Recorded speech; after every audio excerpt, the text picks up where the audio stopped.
Lyra had learned the language of silence long ago. The wind through the twisted trees, the distant cry of a wolf, even the occasional flutter of a nightbird. These were her companions now. She lived in a lonely tower at the edge of the cursed forest, a place where sunlight rarely touched the moss-covered stones. Years of exile had carved lines of quiet resilience into her face, and yet, beneath it all, her heart still carried the ache of being cast aside. Once, she had belonged to a pack.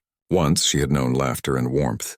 But whispers of failure had followed her like shadows until the pack had rejected her. Unfit, they had said. A danger to us all. Those words had cut deeper than any claw. She remembered the night she fled, carrying nothing but a small satchel of supplies and the heavy weight of shame. The forest was her only home now. Every tree, every stone, every shadow was familiar. She could navigate blindfolded, and she knew the hidden streams where fish swam freely. She had grown strong, capable of fending for herself. And yet in the quiet of night, when the wind carried her own thoughts back to the past, a hollow longing often took root. She missed the warmth of being part of a pack, the feeling of belonging. Tonight the moon hid behind thick clouds, leaving the forest in near darkness. Lyra moved carefully along the mossy path that led to the tower's entrance.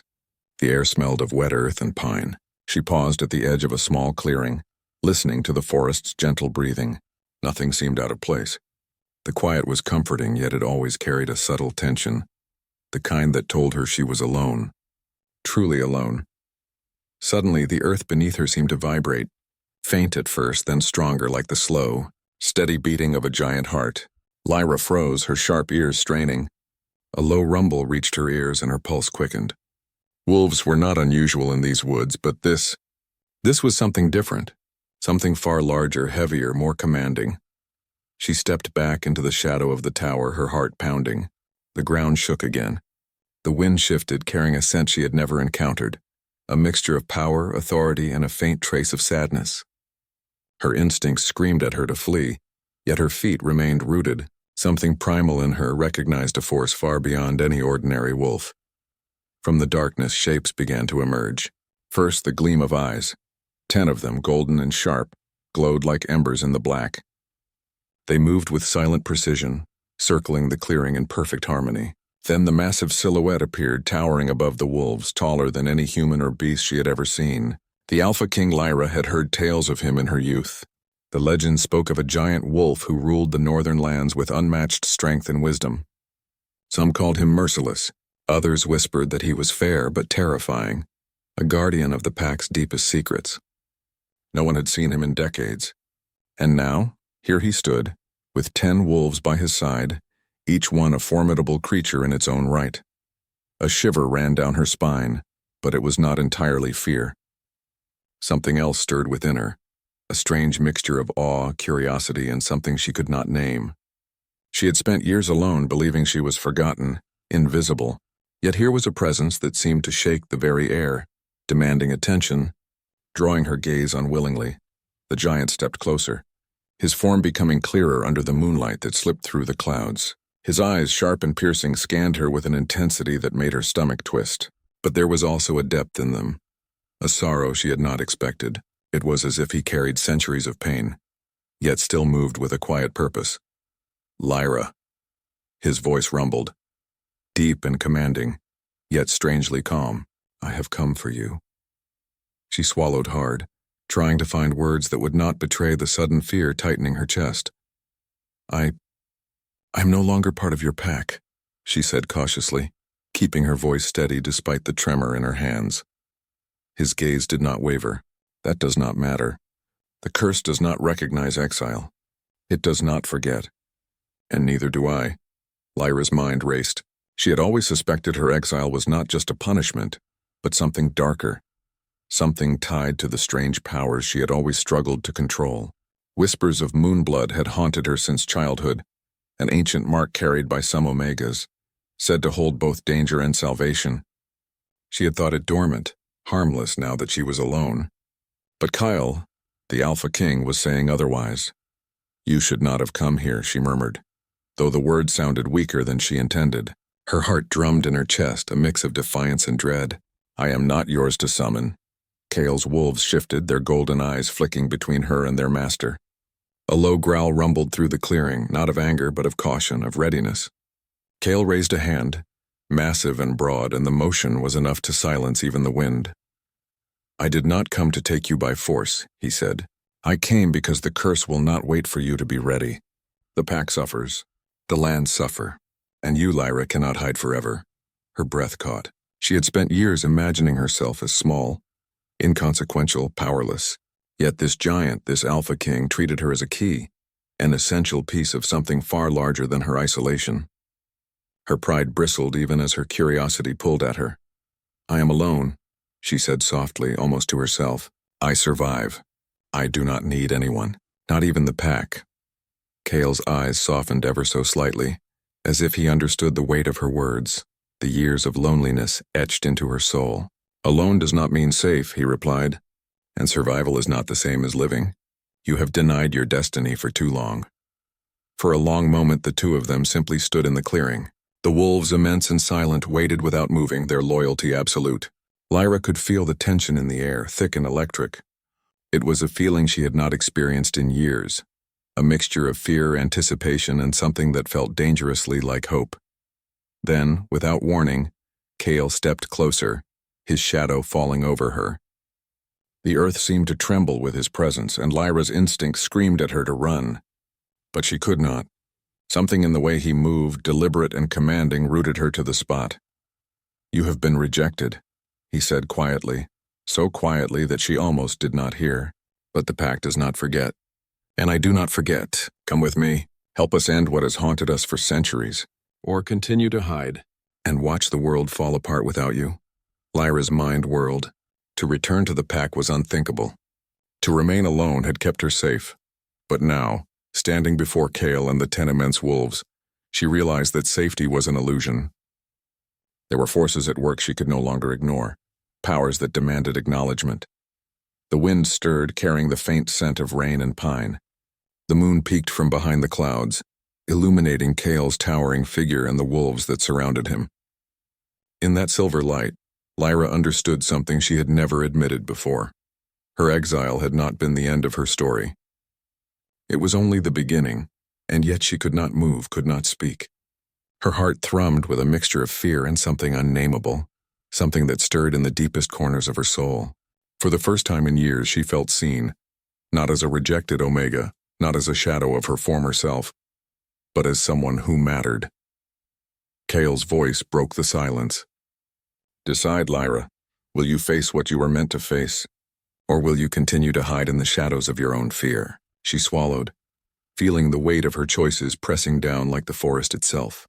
Her hands trembled slightly, but her gaze met his, steadying herself against the pull of the unknown.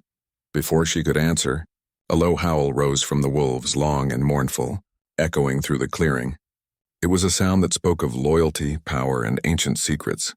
Lyra shivered, understanding in that instant that whatever lay ahead, there was no turning back. The Alpha King's eyes met hers, sharp and unyielding, yet tinged with an unspoken invitation.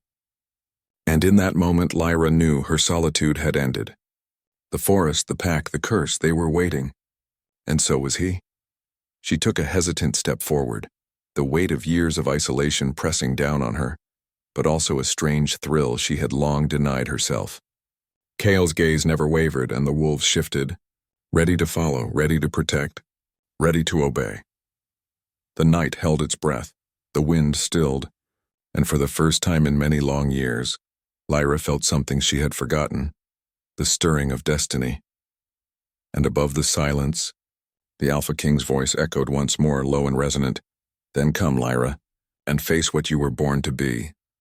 The forest seemed to lean in closer, as if the shadows themselves waited for her answer. Lyra stood frozen, the forest around her holding its breath. The Alpha King, Cale, remained a massive shadow in the moonlight, his 10 wolves forming a perfect circle around him. The air was thick with anticipation, the tension between the towering figure and the small, determined Omega crackling like distant lightning. For a long moment, Lyra's mind raced. She thought of the years she had spent alone, the cold stone of her tower, the endless nights of quiet loneliness. She had built walls around herself, protecting her heart from the pack, from the world, from pain. And now, Here was a force that could shatter every barrier she had ever erected. Finally, she spoke, her voice low but steady. "I will not be taken, not now. Not ever." Kale's eyes, sharp and intense, studied her. Then he gave a slow, almost imperceptible nod. "I do not seek to take you. I seek only your presence, your strength, and your courage." The curse does not care for refusal. Time is short. Lyra shivered at the mention of the curse. She had always sensed it within her. A faint pulse beneath her skin, a whisper in her blood. As a child, it had frightened her. As a young adult, it had alienated her.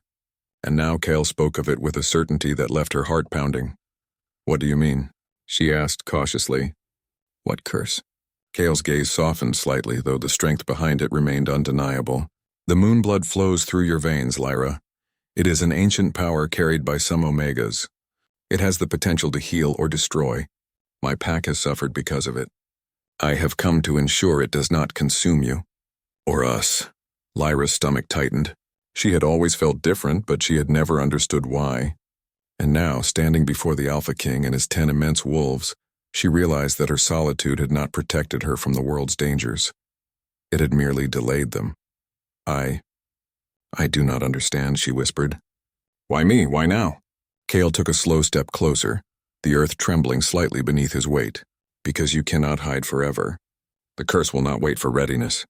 And you are stronger than you know, stronger than even I can control alone." The words struck her like a hammer. Stronger than he could control? She had spent years believing she was weak, a shadow of her former self. The idea that she could be powerful, vital even, was both terrifying and strangely exhilarating. Kale's wolves shifted, their golden eyes reflecting the moonlight.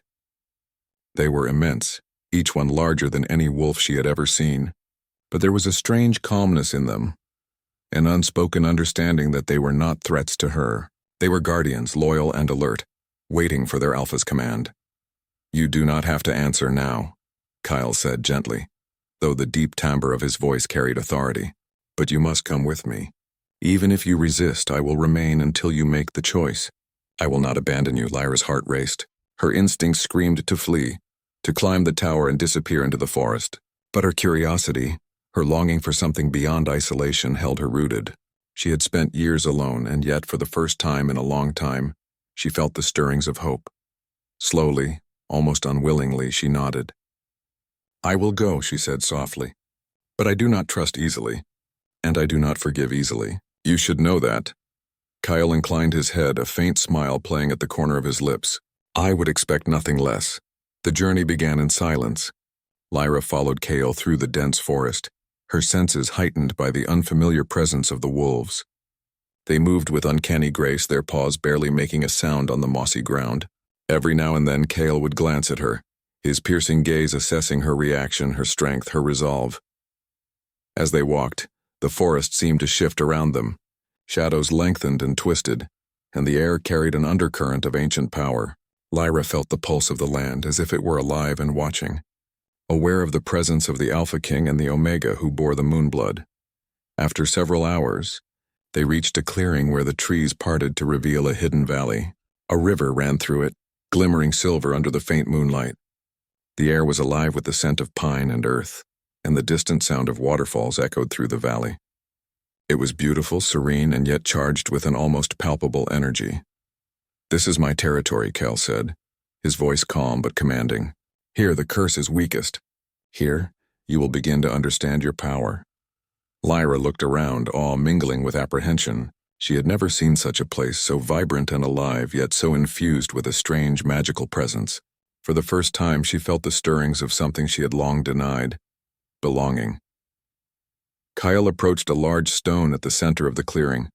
"Sit," he instructed, motioning to a spot near the riverbank. "You will begin training tonight. There is much you do not yet understand. The curse is not simply a power. It is a test, and the test will demand everything you have." Lyra hesitated, but the intensity in his gaze left no room for argument. She knelt beside the stone, the cool earth grounding her. The wolves settled in a circle around them, their golden eyes never leaving her face. The sheer presence of them made her pulse quicken, but she also felt strangely protected. Kyle knelt opposite her, his massive hands resting on the ground. "Close your eyes," he instructed. Feel the pulse of the land, the rhythm of the moon, and the flow within your own blood. Do not fight it. Let it speak to you. Lyra obeyed, shutting her eyes and taking a deep breath. At first, all she felt was fear. The memories of rejection, the years of loneliness, the uncertainty of what was to come. But slowly a warmth began to spread through her chest, a gentle vibration in her veins. The pulse of the moon blood, faint but unmistakable, whispered to her, guiding her, urging her to listen. You are not weak, Kale said softly. You never were. The pack made a mistake, as did the world, but that does not define you. Your strength lies not in hiding, but in facing what others fear. Lyra's eyes snapped open, and for the first time, she met his gaze without fear. She saw not only his strength, but also a quiet understanding, a recognition of her pain and her potential. It was disarming, almost dangerous in its intimacy, and yet she felt herself drawn to it. Hours passed in the clearing, Lyra learning to sense the currents of magic around her, the ebb and flow of the curse within her. Kale guided her with patience and authority, correcting her stance, her focus, her perception of power. She stumbled, faltered, and at times wanted to retreat, but his presence was steady, unwavering, like the foundation of the forest itself. When dawn began to creep over the horizon, painting the sky in shades of pink and gold, Lyra felt a shift within herself. The pulse of the moon blood was stronger now, controlled yet alive, a reminder of her potential. She looked at Kale, who observed her with a mixture of pride and caution. You have taken the first step, he said quietly, but the path ahead is long and the curse is not yet tamed. You must choose: continue to flee from what you are, or embrace the power that has always been yours.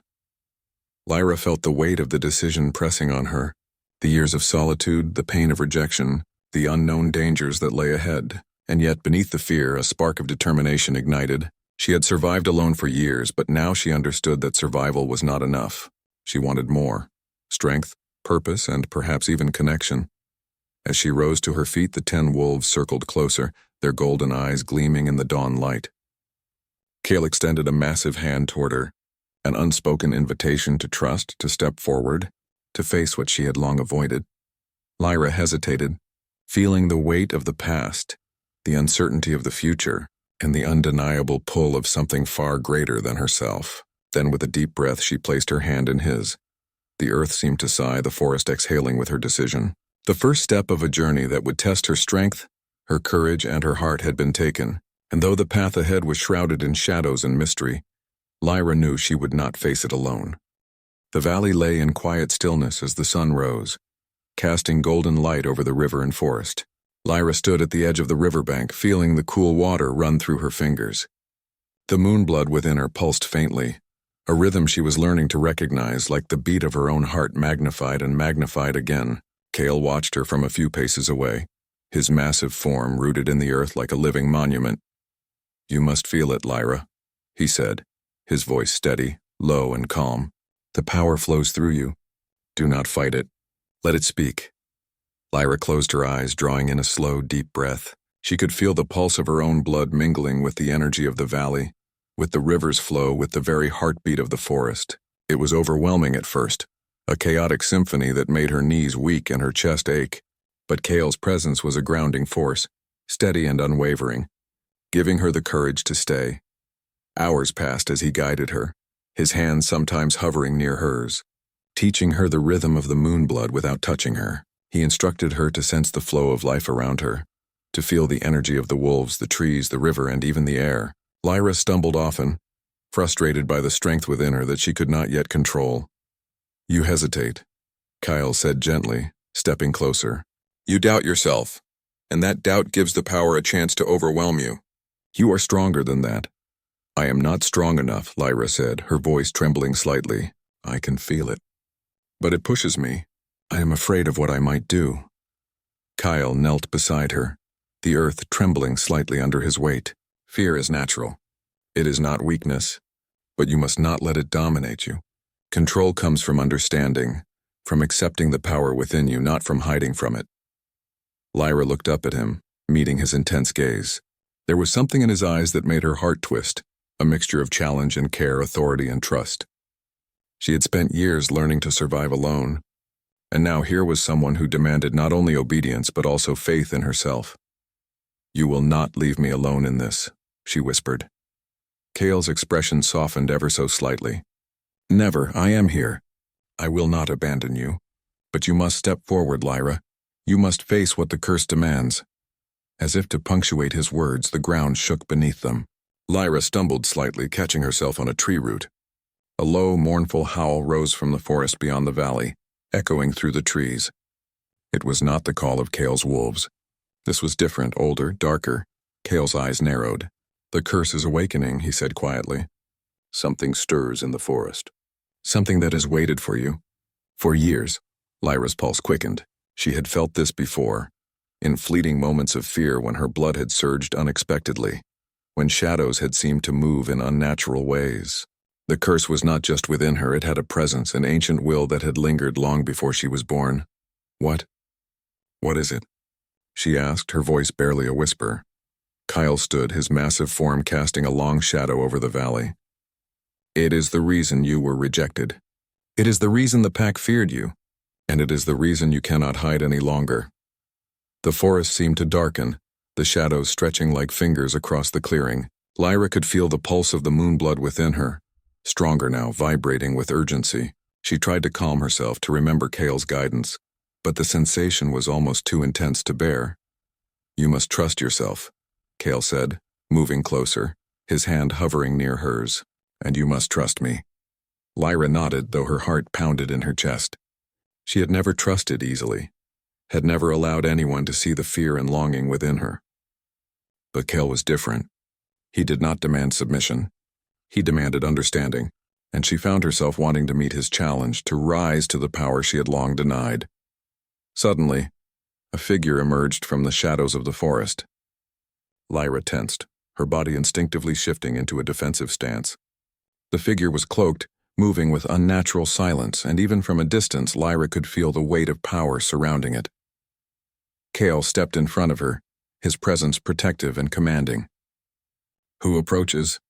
He demanded, his deep voice echoing through the valley. The cloaked figure stopped at the edge of the clearing. Then with deliberate slowness it lifted its hood. Lyra's breath caught. The face beneath was one she had never expected to see. The elder who had once led the pack in secret, the one rumored to have vanished decades ago. And yet the aura around them was dark, ancient, and filled with quiet menace. You carry the moonblood, the elder said, their voice smooth and chilling. And the time has come for it to awaken fully.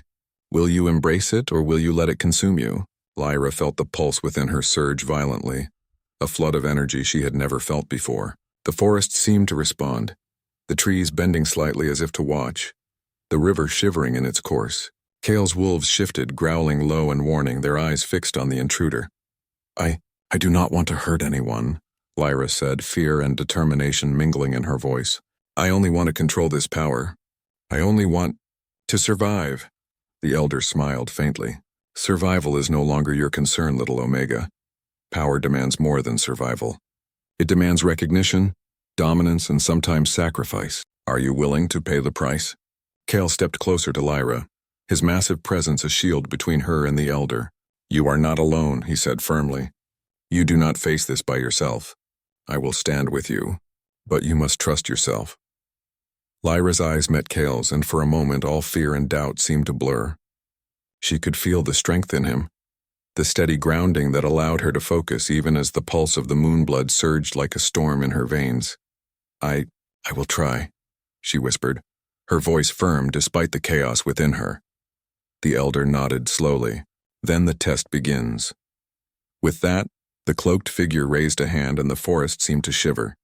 Shadows elongated, twisting and writhing as if alive, forming shapes that were half beast, half spirit. Lyra's knees buckled slightly as the energy surged, but Kale's massive hand found hers, steadying her.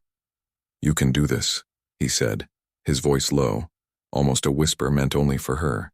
Focus on the pulse. Let it guide you.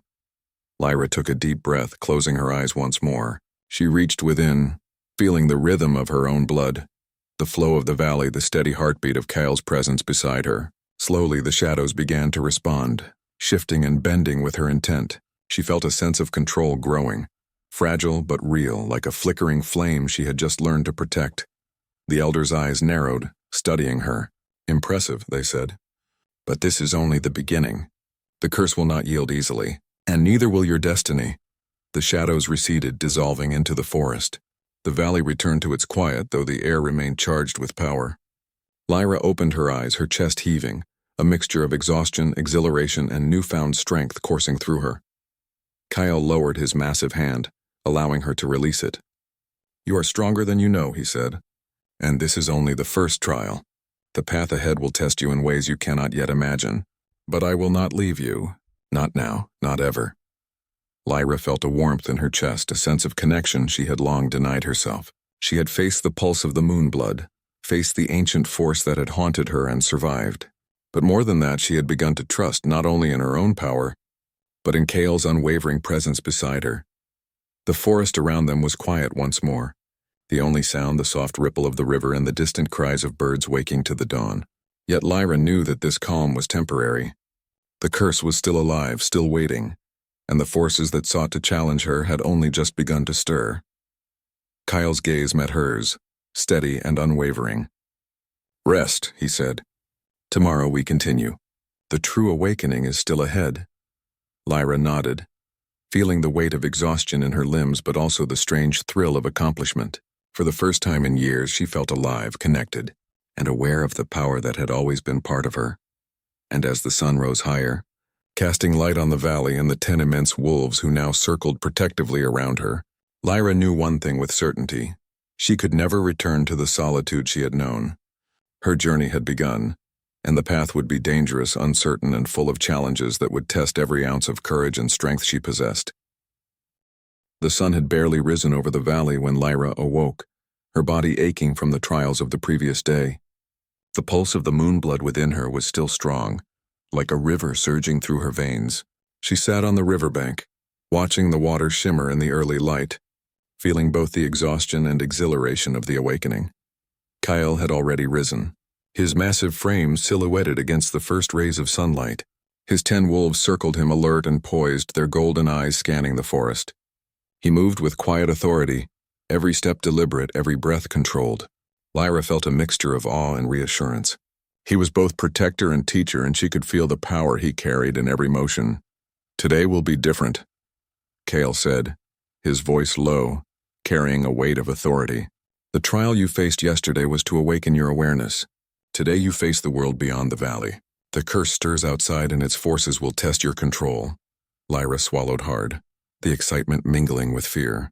I am ready," she said, though the tremor in her voice betrayed her nerves. She had survived the first awakening, but now the stakes felt higher.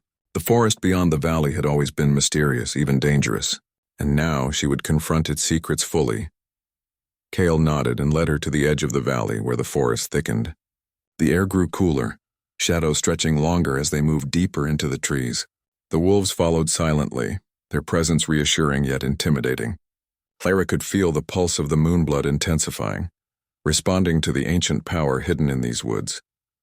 "This area is old," Kale explained, his eyes scanning the shadows. "Older than the pack itself. It holds the remnants of forces that shaped our lands. The curse was born here, and so will your trials be strongest here. Stay focused, Lyra. Your mind must guide your power as much as your heart." Lyra nodded, gripping her cloak tightly. The shadows seemed to pulse with life, moving almost as if they were aware of her presence. She had learned yesterday to sense the flow of the moonblood within her, to match it with the rhythm of the land. But now she realized how much more dangerous it could be when the world around her actively responded. Suddenly, the trees ahead shifted and a chill ran through the air. A low growl echoed from the shadows, not from Kale's wolves, but from creatures she had never seen. Their forms were half shape, half shadow, their eyes glowing faintly like embers. Lyra's pulse quickened. Kyle stepped in front of her, his massive body a shield. "These are guardians of the curse," he said quietly. "They test those who carry the moonblood. Do not fear them, but do not underestimate them." Lyra took a deep breath, closing her eyes and reaching within herself. She felt the pulse of her own blood, steady and powerful, merging with the rhythm of the forest. The shadows approached, their forms twisting and shifting, trying to overwhelm her senses. But this time she did not hesitate. She focused, letting her power flow outward, guiding the energy with her intent. A wave of light surged from her hands, not bright but radiant in the darkness, and the shadows recoiled slightly, their forms shivering as if repelled by an invisible force. Kale's eyes glimmered with approval, though he remained silent, allowing her to face the test on her own. The guardian circled her, testing her defenses, probing for weakness.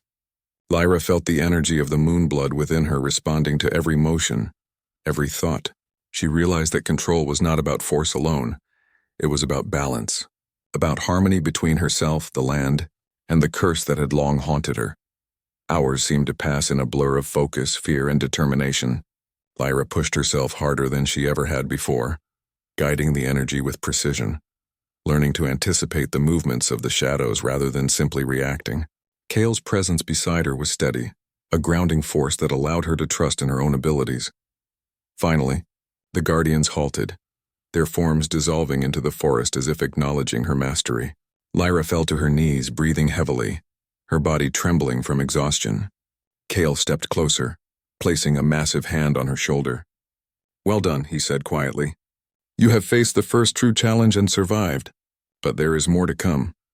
Lyra looked up at him, her eyes bright with both relief and a newfound confidence. I did it?" she asked, almost in disbelief. Kale nodded.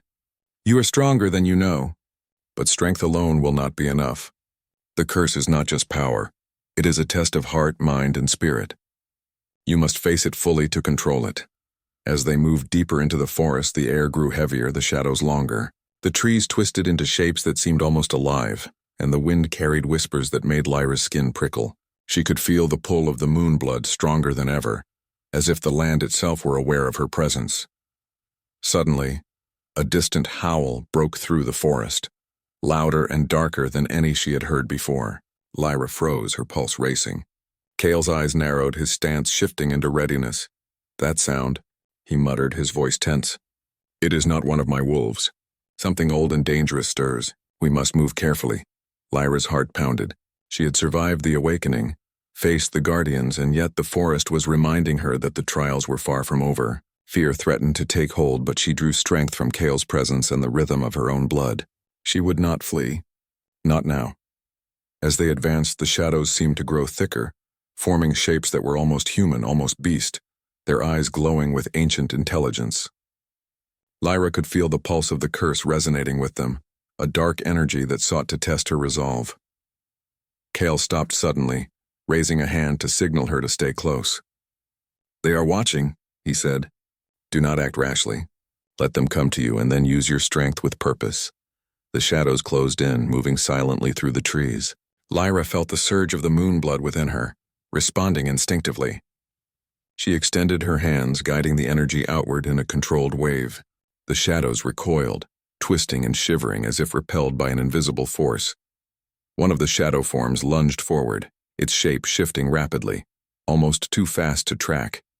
Lyra felt her pulse surge, fear and determination mingling in her chest. She focused, letting the rhythm of her blood and the land guide her movements. The shadow collided with the force she projected, halting mid-step before dissolving into mist. Kale's eyes glimmered with approval. "You are learning," he said, "but do not let the success fool you. The curse is cunning and its tests grow more challenging with every step."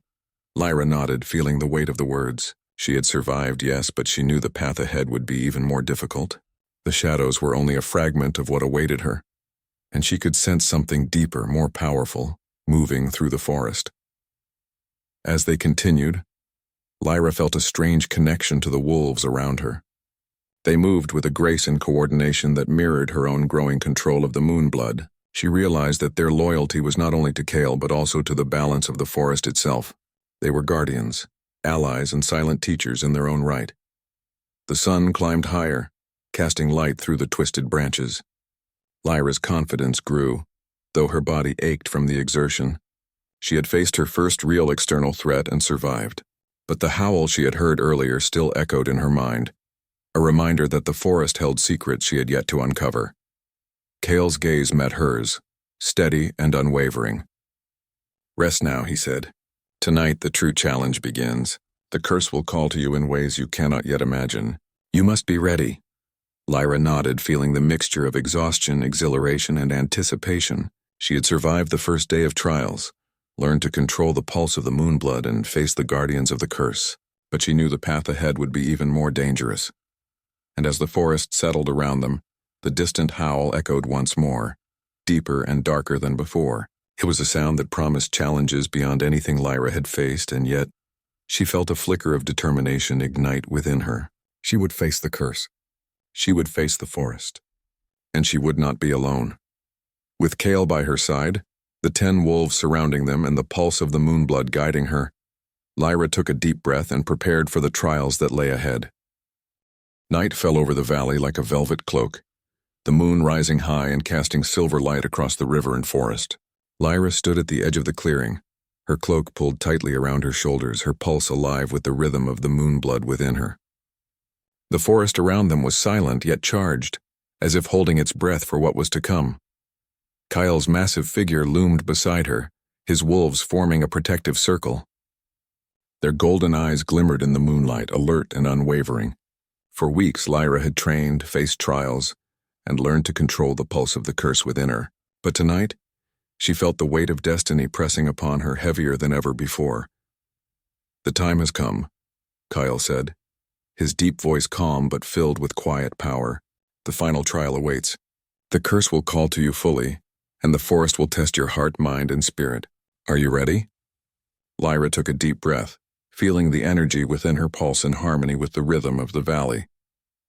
She had doubted herself, feared her own strength, and questioned whether she was worthy of surviving. But Kale's presence had given her courage, and the moonblood had awakened a resolve she had never known. "I am ready," she said firmly, her voice steady despite the storm of energy around her. Kyle nodded, and together they stepped into the deeper shadows of the forest. The air grew cooler, and the trees twisted into shapes that seemed alive, leaning closer as if to watch them pass. Lyra could feel the pulse of the moonblood intensifying, a vibrant wave of energy that echoed the heartbeat of the forest itself. Suddenly, a howl shattered the silence, louder and more commanding than any she had heard before. The ground trembled beneath them, and the shadows twisted into shapes far darker and more formidable than before. Lyra's breath caught. This was the true power of the curse, a force older than any living creature in the valley. Kale stepped in front of her, his stance protective and commanding. "Do not fear it," he said. "The curse is part of you, but it does not control you. You guide it or it will overwhelm you." Lyra closed her eyes, letting the pulse of her blood guide her, feeling the energy of the forest, the river, and even the wolves around her. She reached deep within herself, summoning the strength she had learned over weeks of trials, the balance she had cultivated between fear and control. The shadows lunged, a wave of darkness seeking to engulf her, but Lyra did not flee. She extended her hands, guiding the energy outward in a controlled wave. Light, soft and radiant, spilled from her, pushing the shadows back, bending them to her will. Kale's eyes glimmered with pride. "Yes, control it. Let your heart guide your power." The shadows surged again, faster, more aggressive. Lyra could feel the moonblood responding, its pulse matching her heartbeat, her fear, and her determination. She focused, feeling the rhythm of life around her, the protection of Kale and the wolves, and the energy within herself. Slowly she began to bend the darkness, shaping it with her intent. The battle raged silently in the forest, a clash of shadow and light, chaos and control. Lyra felt every surge, every pulse of energy as if it were part of her very being. Fear threatened to take hold, memories of rejection and loneliness rising like a tide. But she held fast, reminding herself that she was not alone, that Kale and the wolves were with her, that her strength was her own. Finally, with a deep exhale, she released a wave of energy that rippled through the clearing, pushing back the shadows and scattering them into mist. The forest shivered, then fell silent. The distant howl faded into a quiet echo, and the night seemed to breathe again. Lyra sank to her knees, exhausted, trembling, but alive. The pulse of the moonblood within her had stabilized, controlled, harmonized with the forest and the valley. She had faced the full force of the curse and survived. Kale stepped closer, his massive hand reaching down to steady her. "You have done it," he said, his voice low and filled with awe. "You have embraced your power, faced the curse, and emerged stronger. The trials are over, for now." Lyra looked up at him, her chest heaving. Relief, pride, and something deeper, connection, flooded through her. She realized that she had not only survived the trials, but had grown into someone she had never believed she could be. The loneliness, the fear, the rejection, They were no longer chains. They were the foundation upon which she had built her strength. Cale's gaze softened, and for the first time Lyra saw vulnerability in his eyes. "I have watched you grow," he said quietly, "and I have seen what others could not. You are remarkable, Lyra, not because of the moonblood, but because of who you are." Lyra felt her heart twist at his words. She had spent years hiding, fearing judgment, rejection, and loneliness. And here was someone who saw her, not the curse, not the fear, but her. She could not speak for a moment, overwhelmed by the depth of emotion she felt. Cale lowered himself to sit beside her, and the wolves settled around them, their eyes calm but alert. The valley was quiet, the river's gentle flow a soothing rhythm against the backdrop of the forest. Lyra realized she had never felt such peace, such belonging, even in all the years she had spent alone. I never thought I could do this," she whispered finally. "I never thought I could control it, face it, and survive." Cale placed a massive hand over hers, a grounding presence that made her feel both safe and powerful. "You did more than survive," he said. "You became whole. The moonblood is part of you, yes, but it is your courage, your heart, and your choice that define you. You are not a victim of the curse, you are its master." Lyra's chest tightened with emotion. For the first time in her life, she felt seen, respected, and powerful in a way that had nothing to do with fear or hiding. She had faced the darkness within her and beyond her, and emerged stronger, ready to embrace whatever came next. Kyle studied her, his eyes reflecting both pride and something deeper, something that spoke to a connection forged through trials, trust, and shared strength. "There is more to the world than isolation and fear," he said quietly. "And more to us than duty and power. You have learned the truth of your strength, Lyra, and now we can face the future together." Lyra felt warmth bloom in her chest, a sense of hope and belonging she had never known. For years she had lived alone, rejected, afraid. Now she stood at the edge of a new life, her power awakened, her courage tested, and her heart open to the possibility of connection. The wolves shifted around them, their golden eyes glowing in the moonlight, silent witnesses to the bond between Alpha and Omega. Lyra realized that the pack, the valley, and even the curse itself had played a role in shaping her, in preparing her for this moment of recognition and mastery. Cale reached down, gently lifting her to her feet. "Together," he said simply, "we are stronger than anything that could challenge us." Lyra nodded, feeling the truth of his words resonate in every fiber of her being. She had learned to control the moonblood, to face the darkness within and around her, and to trust herself. And now, with Cale beside her, she knew she was ready for whatever the future held. As the moon rose high, casting silver light across the valley, Lyra looked at Cale and the wolves, at the river, the forest, and the land that had tested her so fiercely. She felt a surge of gratitude and power, a quiet understanding that her journey had only begun, but that she would never face it alone again.